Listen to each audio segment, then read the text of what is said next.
دادگاه حربی گارنیزون شهر دوشنبه یک افسر نیروهای مرزبانی کشور را در پی مرگ سرباز قطاری جهانگیر قربانوف به 9 سال زندان محکوم کرد.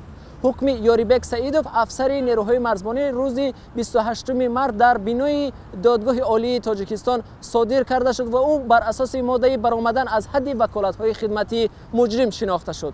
قبلا دادستانی دولتی او را برای طمع‌جویی و ویران کردن برابر حقوقی شهروندان مجرم دانسته برایش از دادگاه 14 سال زندان درخواست کرده بود.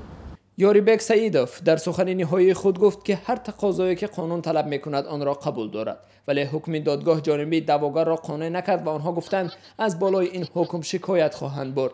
دلشاد جورایف نماینده سازمان دفتر آزادی‌های شهروندی که از حقوق والدان جهانگیر قربانوف حمایت میکند با اظهار نارضایتی از حکم دادگاه گفت او میبایست بر اساس ماده 143 علاوه 1 محکوم میشد.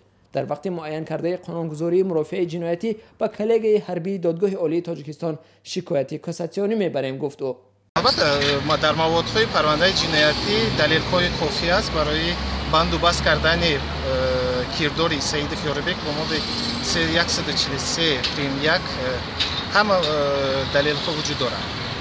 والدان جهانگیر قربانوف گفتند که در اصل آنها به خود حکم اینکه پسرشان خودکشی کرده است راضی نیستند. آنها ادعا میکنند که فرزندشان کشته شده است.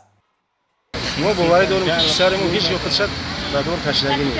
پسرمون هم وحشیانه بوده، هم سیم قطعی گروهی کرده هم کشتگی هم. بسته کاش خوناله. بوده کشتگی هم دستاش خراشیدگی رو هیچ صوت اکسپیدم نایسوندگی نیست. قبلا عیبدار کننده دولتی گفته بود هنگام نوبتداری جهانگیر قربانوف و همخدمتش مهراج‌الدین بهزاد در قسم نظامی 2747 شهر دوشنبه یک گرمی کنک برقی رادیاتور گم می شود. در پی این یوریبک سعیدوف لیتنانت این قسم نظامی سربازان را دشنام می دهد و در پی فشار سعیدوف روز 11 سپتامبر سال 2016 گویا جهانگیر قربانوف خود را در داخل انبار هیزم قسم حربی به دار می آویزد. در تاجیکستان بدرفتاری به سربازان در صف نیروهای مسلح یک مشکل جدی باقی میماند. از سال 2014 به این طرف دفتر آزادی‌های شهروندی حداقل از 8 حادثه بدرفتاری به سربازان در ارتش را ثبت کرده است. عبدالله اشرف، برات یوسفی، رادیو آزادی، دوشنبه.